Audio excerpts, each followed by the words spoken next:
नमस्कार बंधुरा आमी इंद्रनील चक्रवर्ती और तुम्हारे प्रत्येक स्वागत यूथ कैरियर हब यूट्यूब चैनेले। आजकेर এই ভিডিওতে আমরা আমাদের ক্যাম্পাস প্লেসমেন্ট বলে যে নতুন সিরিজটা ওপেন করেছি তার তৃতীয় একটি ভিডিও নিয়ে চলে এসেছি।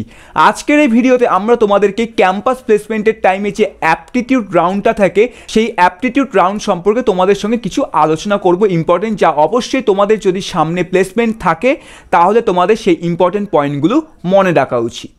যারা জানে না এই ক্যাম্পাস প্লেসমেন্ট মেড ইজি সিরিজটা সম্পর্কে তাদেরকে একটু ছোটো কথা বলতে চাই।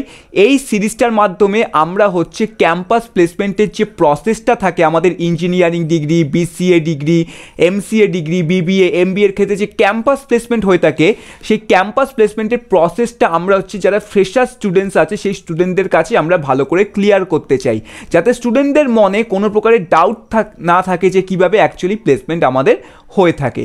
তো এই সিরিজের মধ্যে মাঝে সাঝে আমাদের ভিডিওস আসে। আজকের তার থার্ড ভিডিও, এর আগে অলরেডি দুটো ভিডিওস আমরা বানিয়েছি, অবশ্যই তোমরা দেখে নেবে দুটো ভিডিওস ভালো করে, কারণ আজকের এই ভিডিওতে আমরা হচ্ছে অ্যাপটিটিউড রাউন্ড সম্পর্কে আলোচনা করব। আমাদের প্লেসমেন্টে প্রধানত 4টে রাউন্ড থাকে। কত রাউন্ড থাকে, কিভাবে প্রত্যেকটা রাউন্ডের জন্য প্রিপারেশন নিতে হয়, প্রত্যেকটা রাউন্ডের কতটা ইম্পর্টেন্স আছে তা আমি অবশ্যই আমাদের এই সিরিজের সেকেন্ড ভিডিওটার মধ্যে বানিয়েছিলাম, যা তোমরা এই ভিডিওর ডেসক্রিপশন বক্সে লিঙ্ক পেয়ে যাবে প্লেলিস্টের, অথবা তোমরা আমাদের চ্যানেলে গিয়ে প্লেলিস্ট সেকশনে যাবে, সেখানে দেখবে ক্যাম্পাস প্লেসমেন্ট মেড ইজি বলে একটা প্লেলিস্ট পাবে। সো আজকে আমরা হচ্ছে আমাদের ক্যাম্পাস প্লেসমেন্টের টাইমে অন ক্যাম্পাস প্লেসমেন্ট বা অফ ক্যাম্পাস প্লেসমেন্টের টাইমে যে সবার প্রথম যে রাউন্ডটা হয়ে থাকে অ্যাপটিটিউড রাউন্ড, সেই অ্যাপটিটিউড রাউন্ডটা সম্পর্কে তোমাদের সঙ্গে ডিটেলসে আলোচনা করছি। চ্যানেলে নতুন হলে চ্যানেলটিকে অবশ্যই সাবস্ক্রাইব করবে, পাশে থাকা বেল আইকনটিকে প্রেস করে আমাদের পরিবারের সদস্য হয়ে যাবে। সবার প্রথমে তোমাকে একটা জিনিস মনে রাখতে হবে যে কেন অ্যাপটিটিউড রাউন্ড আমাদের প্লেসমেন্টের ক্ষেত্রে ইম্পর্টেন্স আছে। And not only placement, aptitude রাউন্ডের ইম্পর্টেন্স আমাদের জবের ক্ষেত্রে কিন্তু প্রচুর বেশি। আমরা প্রত্যেকেই জানি যে কোনো ধরনের গভর্নমেন্ট জবের ক্ষেত্রে কিন্তু আমাদের অ্যাপটিটিউড সবসময় জিজ্ঞাসা করা হয়, আর এটা কমন, এটা প্রত্যেকে জানে। সে তুমি স্টেট লেভেলের জব এক্সাম দাও অথবা তুমি সেন্ট্রাল লেভেলের কোনো গভর্নমেন্ট জব দাও না কেন, এসএসসি দাও, ইউপিএসসি দাও, রেলওয়েজ দাও অথবা ব্যাঙ্কিং এক্সাম দাও না কেন, সমস্ত এক্সামে তোমার অ্যাপটিটিউড থাকে। কোনো গভর্নমেন্ট জবে উইথাউট অ্যাপটিটিউড কখনোই সিলেকশন হয় না। তাই গভর্নমেন্ট জবের ক্ষেত্রে তো অ্যাপটিটিউডের ইম্পর্টেন্স আছে আমাদের, এটা আমরা প্রত্যেকে জানি। ইভেন আমাদের যে কোনো ধরনের যে এন্ট্রান্স এক্সামগুলো থাকে সেই এন্ট্রান্স এক্সামের ক্ষেত্রেও আমাদের কিন্তু অ্যাপটিটিউডের অনেক ইম্পর্টেন্স আছে। লাইক আমাদের যে এমবিএ এন্ট্রান্স এক্সামগুলো হয় যেরকম ক্যাট, ম্যাট, জিম্যাট, আমাদের যে এমসিএ এন্ট্রান্স এক্সাম হয় লাইক নিমসে, জিকা, ডিইউ, তারপর হচ্ছে আমাদের ভ্যারিয়াস টাইপস অফ তোমার আদার যে এন্ট্রান্স এক্সামগুলো আছে লাইক ক্ল্যাট এক্সাম লয়ের ক্ষেত্রে, এবং আরও যত আমাদের কম্পিটিটিভ এন্ট্রান্স এক্সাম থাকে সেখানেও আমাদের অ্যাপটিটিউড জিজ্ঞাসা করা হয়। আমাদের যে কোনো ধরনের নর্মাল ইউনিভার্সিটি বা কলেজে ভর্তি হওয়ার জন্য যদি কখনো এন্ট্রান্স এক্সাম দিতে হয়, অনেক কলেজ আছে যারা এন্ট্রান্স এক্সামের উপর বেস করে তোমার অ্যাডমিশন নেয়, সেক্ষেত্রেও অ্যাপটিটিউড থাকে। কিন্তু যেটা খুব কম লোকে জেনে থাকে যে ক্যাম্পাস প্লেসমেন্টের সময়ও আমাদের অ্যাপটিটিউড রাউন্ড বলে একটা রাউন্ড থাকে, যেখানে ক্যাম্পাস প্লেসমেন্টের সময়ও আমাদের অ্যাপটিটিউড জিজ্ঞাসা করা হয়, আমাদের অ্যাপটিটিউড স্কিলসটাকে টেস্ট করা হয়। সো আমি দেখেছি অনেক স্টুডেন্টই আছে যারা অন ক্যাম্পাস প্লেসমেন্টের টাইমে অ্যাপটিটিউড রাউন্ডে ভালো পারফরমেন্স করতে পারে না। তার প্রধানত একটাই কারণ, যেহেতু বললাম ল্যাক অফ নলেজ, তারা জানেই না যে বেসরকারি চাকরির ক্ষেত্রে বা ক্যাম্পাস প্লেসমেন্টেও তোমার অ্যাপটিটিউড জিজ্ঞাসা করে। সমস্ত কোম্পানি কিন্তু তাদের প্লেসমেন্টের টাইম অন ক্যাম্পাস বা অফ ক্যাম্পাস যেভাবে হোক না কেন সেখানে প্রথম রাউন্ডের অ্যাপটিটিউড রাখে। সে তোমার টিসিএস হোক, উইপ্রো হোক, কগনিজেন্ট হোক, ক্যাপিজিমিনি হোক, অ্যাক্সেঞ্চার হোক, অথবা তোমার product base companies like Adobe, Microsoft, Facebook, Google বা তোমার হচ্ছে যে কোনো স্টার্ট আপস, এরা প্রত্যেকে তোমার হচ্ছে নিজেদের ফার্স্ট রাউন্ডে ইন্টারভিউতে অ্যাপটিটিউড রাউন্ড রাখে। এবার অ্যাপটিটিউড রাউন্ডটা রাখার কারণটা কি? অ্যাপটিটিউড রাউন্ডের রাখার কারণ হচ্ছে এই যে কোম্পানিসগুলো আছে, কোম্পানিসগুলো তোমার অ্যাপটিটিউড রাউন্ডের মাধ্যমে স্টুডেন্টদের ফিল্টার আউট করে। কথার কথা এক্সাম্পল সহকারে ধরো একটা কলেজে তোমার হচ্ছে ডিপার্টমেন্টে টোটাল 65 নাম্বার অফ স্টুডেন্টস আছে। এবার 65 নাম্বার অফ স্টুডেন্টই তো একটা কোম্পানিতে চাকরি পাবে না, কখনোই হয় না তা। তো সেই কোম্পানিটা কি করবে, এই 65 স্টুডেন্টের মধ্যে থেকে কিছু পরিমাণ স্টুডেন্টদেরকে চাকরি দেবে। তো তার জন্য তো কিছু পরিমাণ স্টুডেন্টকে বাছাই করতে হবে। সেই বাছাইটা কীভাবে হবে? সেই বাছাইটাই হয়ে থাকে অ্যাপটিটিউড রাউন্ডের মাধ্যমে, যেখানে সবার প্রথম রাউন্ডটা তোমার হচ্ছে অ্যাপটিটিউড রাউন্ড দেওয়া থাকে, এবং যেখানে কোম্পানি বলে দেয় যে এই অ্যাপটিটিউড রাউন্ডে যে সমস্ত স্টুডেন্টরা এত পার্সেন্টেজ স্কোর করবে তারা পরের রাউন্ডের জন্য কোয়ালিফাই করবে। যারা সেই পার্সেন্টেজ স্কোরটা করতে পারে তারা নেক্সট রাউন্ডের জন্য কোয়ালিফাই করতে পারে, যারা করতে পারে না তারা প্লেসমেন্ট থেকে ছিটকে যায় এবং তারা সেই কোম্পানির প্লেসমেন্টে আর বসতে পারে না। মনে রাখবে অ্যাপটিটিউডের স্কোর কিন্তু কখনোই তোমাকে চাকরি পাওয়াবে না তুমি যদি টেকনিক্যাল জবের জন্য অ্যাপ্লাই করে থাকো, like software engineering, data science, machine learning বা যে কোনো মানে বিসিএ, এমসিএ বা আমি কথা বলছি তোমার হচ্ছে বিটেকের ক্ষেত্রে, সেখানে তোমার অ্যাকচুয়াল হচ্ছে টেকনিক্যাল রাউন্ডটা ইম্পর্টেন্ট। কিন্তু টেকনিক্যাল রাউন্ডে যদি তোমাকে পৌঁছাতে হয় তাহলে সবার আগে তোমাকে ফার্স্ট রাউন্ড অ্যাপটিটিউড রাউন্ডটাকে ক্লিয়ার করতে হবে। আর ক্লিয়ার করার জন্য তোমাকে অ্যাপটিটিউডের প্রিপারেশন ভালোভাবে নিতে হবে, কারণ প্লেসমেন্টের ক্ষেত্রে কিন্তু আমাদের কখনোই গভর্নমেন্ট জব বা কম্পিটিটিভ এক্সামের মতো খুব ডিফিকাল্ট লেভেলের অ্যাপটিটিউডের কোশ্চেন কিন্তু আসে না। জাস্ট একটু বুদ্ধি দিয়ে কিছু ইম্পর্টেন্ট চ্যাপ্টার যদি আমরা করে যাই এনাফ আমাদের জন্য অ্যাপটিটিউড রাউন্ডটাকে ক্লিয়ার করার জন্য। বাট যদি আমাদের কোনো নলেজই না থাকে এবং আমরা আমাদের কালকে আর আজকে জানতে পারলাম যে প্লেসমেন্টে ভাই অ্যাপটিটিউড রাউন্ড থাকে, তাহলে কিন্তু মুশকিল আছে। তাহলে হয়তো তুমি দেখা গেল কোডিংয়ে ভালো হও, প্রোগ্রামিংয়ে ভালো হও, সবেতে তুমি ভালো, কিন্তু প্রথম রাউন্ডে তুমি ক্লিয়ার করতে পারলে না, তুমি আর টেকনিক্যাল রাউন্ডেই পৌঁছালে না। সো অ্যাপটিটিউডের ইম্পর্টেন্সটা হচ্ছে আমাদের এখানেই, যে আমাদের নেক্সট রাউন্ডে কোয়ালিফাই করার জন্য আমাদেরকে অ্যাপটিটিউডের প্রিপারেশন করতে হয়। তাছাড়া অ্যাপটিটিউড তুমি যদি ভালো করে প্রিপারেশন করো তাহলে তোমার আগামী দিনে কম্পিটিটিভ এক্সাম বা গভর্নমেন্ট জবের ক্ষেত্রেও সুবিধা হবে। যেমন অনেক স্টুডেন্ট আছে যারা কিন্তু তোমার MBA এন্ট্রান্স এক্সামের জন্য প্রিপারেশন করে, গেট এক্সামের জন্য প্রিপারেশন করে, সেখানেও কিন্তু তোমার অ্যাপটিটিউড রাউন্ড থাকে। সো অ্যাপটিটিউডের ইম্পর্টেন্স আমাদের প্রচুর আছে। যে কোনো বেসরকারি চাকরি দিতে যাও সেখানে তোমার যদি রিটেন এক্সামের মাধ্যমে তোমার যদি ইন্টারভিউ হয় তাহলে তোমার রিটেন এক্সামে কিন্তু সবার প্রথমে তোমাকে অ্যাপটিটিউডই জিজ্ঞাসা করা হবে। তাহলে কথা হচ্ছে ক্যাম্পাস প্লেসমেন্টে অ্যাপটিটিউডের ক্যাটাগরিগুলো কী কী আছে।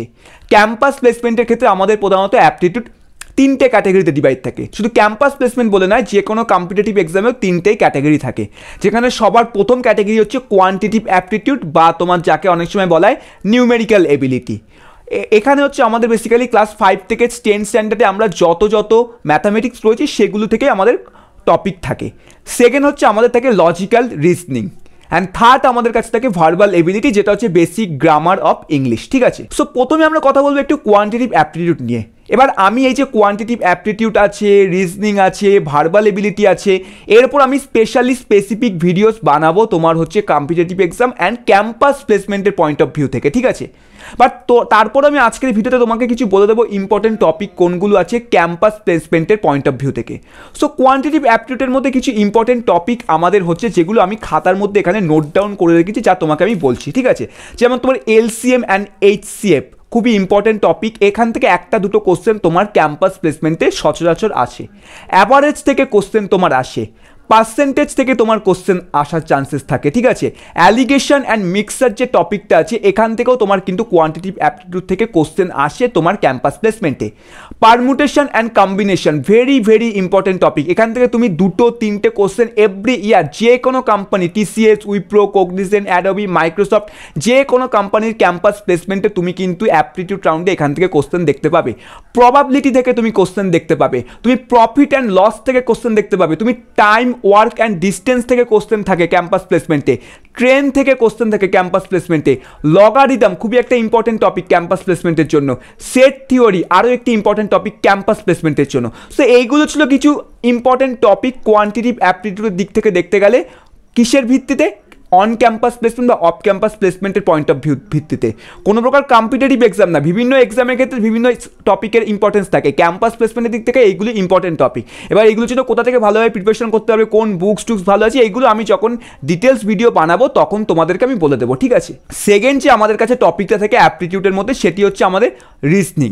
রিজনিংয়ের মাধ্যমে বেসিক্যালি আমাদের প্রধানত অ্যানালিটিক্যাল অ্যান্ড থিঙ্কিং যে এবিলিটি থাকে সেই থিঙ্কিং এবিলিটিটাকে পরীক্ষা করা হয়।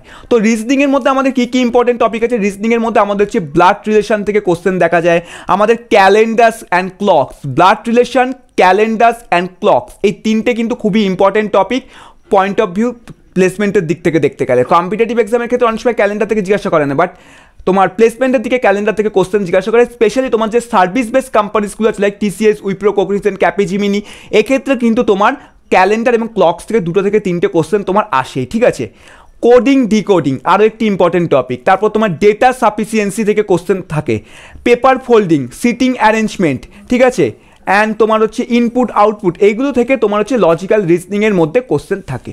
Next verbal ability. তো ভার্বাল এবিলিটিতে এমন কিছু চিন্তা নেই, তোমার যদি বেসিক ইংলিশ ভালো থাকে তাহলে তুমি ভার্বাল এবিলিটি রাউন্ডকে আরামসে ক্লিয়ার করতে পারবে, যেখানে বেসিক্যালি তোমার হচ্ছে unseen passage, synonyms, antonyms, preposition, article, pronounce, এইগুলো থেকেই তোমার হচ্ছে বেসিক্যালি আমাদের যে ভার্বাল এবিলিটি থাকে সেখান থেকে কোশ্চেন আসে। সো এই ছিল আমাদের প্রধানত বলতে গেলে অ্যাপটিটিউড রাউন্ডের পুরো টপিকগুলো আমি যা তোমাকে বললাম, যেখানে প্রধানত 3টে ক্যাটাগরি থেকে আমাদের কোশ্চেন থাকে, কোয়ান্টিটিভ অ্যাপটিটিউড, রিজনিং অ্যান্ড তোমার হচ্ছে ভার্বাল এবিলিটি। এবার কথা হচ্ছে কীভাবে প্রিপারেশন করবো। সো প্রিপারেশন করার টপিকটা হচ্ছে আমাদের 2 প্রকার, ঠিক আছে, ক্যাটাগরি 2 প্রকার। এক ধরনের স্টুডেন্ট যাদের হয়তো 2 থেকে 3 মাস পর তোমার প্লেসমেন্ট আছে, আরেক ধরনের স্টুডেন্ট তোমার হয়তো যাদের এখনও অনেক টাইম আছে। সো যারা সেকেন্ড ক্যাটাগরি থেকে বিলং করে তাদের ক্ষেত্রে তোমার হচ্ছে আমি বলবো সবার আগে তোমরা কোয়ান্টিটিভ অ্যাপটিটিউডের জন্য RS আগারওয়ালের বুকসটা কিনে ফেলো, লজিক্যাল রিজনিংয়ের জন্য তোমরা RS আগারওয়ালের বুকসটা কেনো, অ্যান্ড ভার্বাল এবিলিটির জন্য তোমরা হচ্ছে আরিয়ান পাবলিকেশনের যে ভার্বাল এবিলিটির বুকসটা আছে সেটাকে কিনে ফেলো। এবং এই 3টে বুকসকে তোমরা তোমাদের পুরো গ্র্যাজুয়েশন অবধি ভালো করে প্রিপারেশন করে এই 3টে বুকসের থ্রু তোমাদের অ্যাপটিটিউড রাউন্ড আরামসে ক্লিয়ার হয়ে যাবে। নট অনলি অ্যাপটিটিউড রাউন্ড, যদি তোমরা কোনো কম্পিটিটিভ এক্সাম বা গভর্নমেন্ট জবের জন্য প্রিপারেশন করো সেক্ষেত্রেও তোমার বেস্ট এই 3টে বুকস, ঠিক আছে। এবার যাদের হচ্ছে এই মুহূর্তে 3 থেকে 4 মাস বাকি আছে প্লেসমেন্টে বসার ক্ষেত্রে, সেক্ষেত্রে তাদের জন্য কখনোই আমি বুকস পারচেস করা রিকমেন্ড করবো না, অন্তত RS Aggarwal. Why? Because RS আগারওয়ালের টপিক অনেক লম্বা। RS আগারওয়ালে এক একটা চ্যাপ্টারে তোমার 500, 600, 1000টার মতো কোশ্চেন থাকে, যেটা আমাদের 2 থেকে 3 মাসে কখনোই সলভ করা আমাদের সম্ভব নয়। কারণ আমাদের প্লেসমেন্টের টাইমে আরও অনেক কিছুর জন্য প্রিপারেশন করতে হয়, আমাদেরকে প্রোগ্রামিংয়ের জন্য প্রিপারেশন করতে হয়, আমাদেরকে সবথেকে ডেঞ্জারাস টপিক ডেটা স্ট্রাকচার এবং অ্যালগরিদমের জন্য প্রিপারেশন করতে হয়, কোর্স সাবজেক্ট যে থাকে OS, DBMS, নেটওয়ার্কিং, তারপর সিস্টেম ডিজাইন, এইগুলোর জন্য আমাদের প্রিপারেশন করতে হয়। সো এত সহজ নয় কিন্তু তোমার 2 থেকে 3 মাসের মধ্যে অ্যাপটিটিউডটাকে কমপ্লিট করা। সো সেক্ষেত্রে তোমার জন্য আমি তোমাকে 2টো ওয়েবসাইট বলবো, যে 2টো ওয়েবসাইটকে তুমি ফলো করতে পারো। Again this is not a sponsored video, just for research আমি তোমাকে শেয়ার করছি। নাম্বার 1 হচ্ছে coding ninjas. Coding ninjas India's একটি বিগেস্ট এডটেক স্টার্টআপ, যারা প্রধানত তোমার হচ্ছে কোডিং, প্রোগ্রামিং অ্যান্ড প্লেসমেন্টের ওপর ফোকাস করে। এদের অনেক কোর্সেস আছে 6 মান্থ 8 মান্থ ডিউরেশনের, যেখানে data structure, algorithm, programming and প্লেসমেন্টের পয়েন্ট অফ ভিউ থেকে যা যা টপিক থাকে সেগুলোর ওপর এরা লাইভ ব্যাচেস করে থাকে। ফর মোর ডিটেলস এদের ওয়েবসাইট তুমি চেক করতে পারো। সো এদের একটি প্ল্যাটফর্ম আছে যেখানে কেরিয়ার গাইডেন্স পাথ দেওয়া হয়, যে প্লেসমেন্টের জন্য ডিএসএ কীভাবে পড়বে, প্লেসমেন্টের জন্য অ্যাপটিটিউড কীভাবে পড়বে তোমরা। সো এদের যে কেরিয়ার গাইডেন্স পার্টটা আছে সেখানে একটি অ্যাপটিটিউড বলে একটা তোমার হচ্ছে জায়গা আছে, যেখানে তোমার এরা হচ্ছে ইম্পর্টেন্ট পয়েন্ট অফ ভিউগুলো দিয়ে দিয়েছে, যে অ্যাপটিটিউডের মধ্যে কোন কোন জায়গাগুলো তোমার সব থেকে ইম্পর্টেন্ট, কোথা থেকে বেশি ধরনের কোশ্চেন আসছে, প্লেসমেন্টের পয়েন্ট অফ ভিউ থেকে কোনগুলো বেশি ইম্পর্টেন্ট, অ্যান্ড ওখানে লিস্ট অফ কিছু প্র্যাকটিস কোশ্চেনও দিয়েছে যা তুমি সলভ করতে পারো, এবং এইগুলো করলে তোমার জন্য যথেষ্ট। তো এইটার মাধ্যমে বেসিক্যালি কী হবে, যাদের টাইম কম আছে এবং তোমরা জানতে চাও যে প্লেসমেন্টের জন্য আদৌ কোনগুলো ইম্পর্টেন্ট আছে, সেই ধরনের টপিক এখানে এরা দিয়ে রেখেছে। সেকেন্ড ওয়েবসাইট হচ্ছে যেটাকে আমি পার্সোনালি খুব ফলো করি, প্রিপ ইনস্টা। এই প্রিপ ইনস্টা ওয়েবসাইট থেকে তোমরা হচ্ছে ডেলি বেসিকে মক টেস্ট দিতে পারো, ডেলি বেসিকে লটস অফ কোশ্চেন তোমরা প্র্যাকটিস করতে পারো। এখানে তোমার হচ্ছে যত ধরনের সার্ভিস বেস কোম্পানি, যত ধরনের তোমার হচ্ছে প্রোডাক্ট বেস কোম্পানিস আছে, তাদের প্রিভিয়াস প্লেসমেন্ট ইয়ার পেপার পেয়ে যাবে। যেরকম আমরা কোনো এক্সামে বসার আগে previous years question paper solve করি, সেরকম প্লেসমেন্টে বসার আগেও আমরা আমাদের সেই কোম্পানিসগুলোর প্রিভিয়াস ইয়ারের প্লেসমেন্টের পেপার সলভ করি। কারণ অনেক সময় দেখা যায় প্রিভিয়াস ইয়ারের প্লেসমেন্ট পেপার সলভ করলে তোমার অ্যাপটিটিউড রাউন্ডটা কিন্তু হয়ে যায়। কারণ আমি আগেই বলছি অ্যাপটিটিউড রাউন্ডটা কিন্তু অনেক ডিফিকাল্ট নয়, তাই অনেক সময় প্রিভিয়াস ইয়ার্স কোশ্চেন থেকে কিন্তু অ্যাপটিটিউডের মধ্যে অনেক কোশ্চেন কমন চলে আসে। সো এই ওয়েবসাইটের মধ্যে তুমি সমস্ত service base company, more than 100+ companies তুমি হচ্ছে প্লেসমেন্টের জন্য প্রিপারেশন নিতে পারবে, মক টেস্ট দিতে পারবে, ঠিক আছে। তারপর তোমার হচ্ছে এদের প্রিভিয়াস ইয়ার্স প্লেসমেন্ট পেপারগুলো এখানে পেয়ে যাবে, অ্যান্ড এখানে তোমার মক টেস্টের জন্য প্রিপারেশন করতে পারবে। তারপর যে TCS যে হায়ারিং করে, উইপ্রো যে হায়ারিং করে, কগনিজেন্ট যে হায়ারিং করে এভরি ইয়ার, সেই হায়ারিংয়েরও তুমি প্রিপারেশন এখান থেকে নিতে পারবে ফ্রি অফ কস্ট, এক পয়সা লাগবে না। পেড অবশ্যই আছে এখানে, কিছুটা আছে এখানে পয়সা দিয়ে করতে হয়, কিছুটা আছে ফ্রিতে, বাট ফ্রি রিসার্চ তোমার যথেষ্ট। পয়সাটা দিয়ে করার জন্য তোমার যদি ইচ্ছা হয় তখন তুমি করতে পারো। সেই দুটো রিসার্চ আমি তোমাকে পার্সোনালি বললাম, কারণ এই দুটো রিসার্চ অনেক স্টুডেন্টসরাই ফলো করে এবং আমিও সবাইকে রিকমেন্ড করি, কোডিং নিনজাস অ্যান্ড তোমার হচ্ছে প্রিপ ইনস্টা, ঠিক আছে। এর পাশাপাশি আরেকটা ওয়েবসাইট বলতে পারি বোনাস, যেটা হচ্ছে indiabix.com, লিঙ্ক সব আমি ভিডিও নিচে ডেসক্রিপশন বক্সে দিয়ে দেবো। indiabix.com পে তোমার ডেলি বেসিকে 10টা-15টা করে তোমার হচ্ছে অ্যাপটিটিউডের কোশ্চেন পাবলিশার, সেগুলো তুমি প্র্যাকটিস করতে পারো, খাতার মধ্যে নোট ডাউন করতে পারো, তোমার জন্য এনাফ। আর টাইম বেশি থাকলে RS আগারওয়াল ফলো করো, বাট RS আগারওয়াল ফলো করার পরও প্রিপ ইনস্টা অ্যান্ড কোডিং নিনজাসকে আমি তোমাকে ফলো করতে বলবো, খুব সুবিধা তোমাদের হবে। স্পেশালি তুমি যদি প্রিভিয়াস ইয়ার্স পেপার করতে চাও তাহলে সেক্ষেত্রে তোমার প্রিপ ইনস্টা প্রচুর ভালো। সো এই ছিল ওভারঅল একটা গাইড, যে কীভাবে অ্যাপটিটিউড রাউন্ডের জন্য প্রিপারেশন নিতে হয়। এই স্টেপগুলিকে তুমি যদি ফলো করো তাহলে অবশ্যই তুমি অ্যাপটিটিউড রাউন্ডকে আরামসে ক্লিয়ার করতে পারবে। এবার আমি অবশ্যই প্রত্যেকটি অ্যাপটিটিউড যে আছে, quantitative aptitude, reasoning, verbal ability, এরপর আলাদা করে স্পেসিফিক ভিডিওস আমি যখন বানাবো তখন আরও ডিটেলসে আমি বলবো, তোমাদেরকে আমি রিসার্চে প্রোভাইড করবো, তোমাদেরকে আমি নোটস অবধি তখন প্রোভাইড করে দেবো, ঠিক আছে। অ্যান্ড সেকেন্ডলি, যারা ভিডিওটাকে শেষ পর্যন্ত দেখেছো ধৈর্য দিয়ে, তারা অবশ্যই কমেন্ট সেকশনে কমেন্ট করে জানিও I watch the video till the end.